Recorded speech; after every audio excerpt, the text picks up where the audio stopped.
नमस्कार दोस्तों, मैं हूं अर्पित और एक बार फिर से आपका स्वागत है। एक बड़ी खबर ये आ रही है कि उत्तर प्रदेश की राजनीति में बहुजन राजनीति के पुरोधा स्वामी प्रसाद मौर्य एक बार फिर से बसपा सुप्रीमो बहन कुमारी मायावती का दामन थामने जा रहे हैं। जी हां, स्वामी प्रसाद मौर्य जो कि उत्तर प्रदेश के सभी राजनीतिक दलों का हिस्सा रह चुके हैं, वो बड़े और महत्वपूर्ण पदों पर रहे हैं, चाहे फिर वो बसपा हो, सपा हो या फिर भाजपा हो। लेकिन जब से लोकसभा चुनाव के ठीक पहले उन्होंने अपनी खुद की पार्टी बनाई RSSP यानी कि राष्ट्रीय शोषित समाज पार्टी, तब से उनके बुरे दिन शुरू हो गए हैं। हालांकि इस पार्टी को उन्होंने नहीं बल्कि साहब सिंह धनखड़ ने बनाया था, लेकिन फिलहाल स्वामी प्रसाद मौर्य ही इस पार्टी का नेतृत्व कर रहे हैं।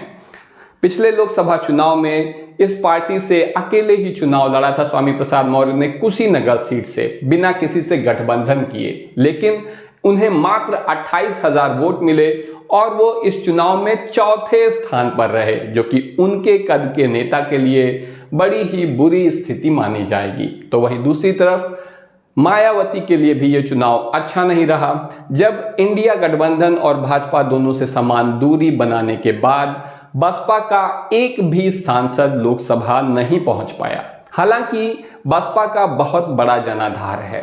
इस चुनाव में हार जाने के बावजूद कोई भी राजनीतिक दल या नेता बसपा को या मायावती को हल्के में लेने की जरूरत नहीं कर सकता है।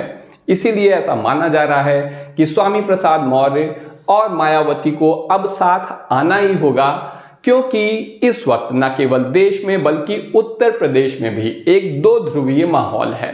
दो ध्रुवीय में एक तरफ भारतीय जनता पार्टी का NDA गठबंधन है, तो दूसरी तरफ इंडिया गठबंधन है, और जो भी इन दोनों गठबंधनों में शामिल नहीं हैं, वो एक तरह से अगर देखा जाए तो राजनीतिक रूप से परोक्ष में चला जा रहा है, उसे कोई भी वोट नहीं दे रहा है। ऐसे में अब जब बसपा और स्वामी प्रसाद मौर्य एक बार फिर से साथ आते हैं, तो इसका फायदा बसपा को और स्वामी प्रसाद को, दोनों को ही उत्तर प्रदेश के उपचुनाव में मिलेगा।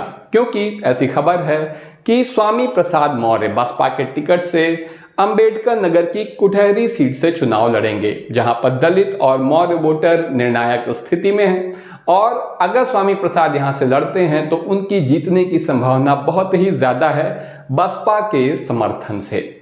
वहीं दूसरी तरफ आकाश आनंद, जो कि अब बसपा की कमान संभालने जा रहे हैं, उन्हें ऐसे अनुभवी, योग्य और काबिल नेताओं की जरूरत है जो कि जिन्हें संगठन चलाने का अच्छा अनुभव हो। स्वामी प्रसाद मौर्य की बेटी संघमित्रा भी भाजपा में थी और वहां पर वो सांसद रह चुकी हैं, लेकिन इस लोकसभा चुनाव में उनका टिकट काट दिया गया। ऐसे में कहा जा रहा है कि संघमित्रा मौर्य भी बसपा में शामिल होंगी अपने पिता स्वामी प्रसाद मौर्य के साथ। इस बारे में आपका क्या कहना है, कमेंट सेक्शन में जरूर बताएं। आज के लिए बस इतना ही, धन्यवाद।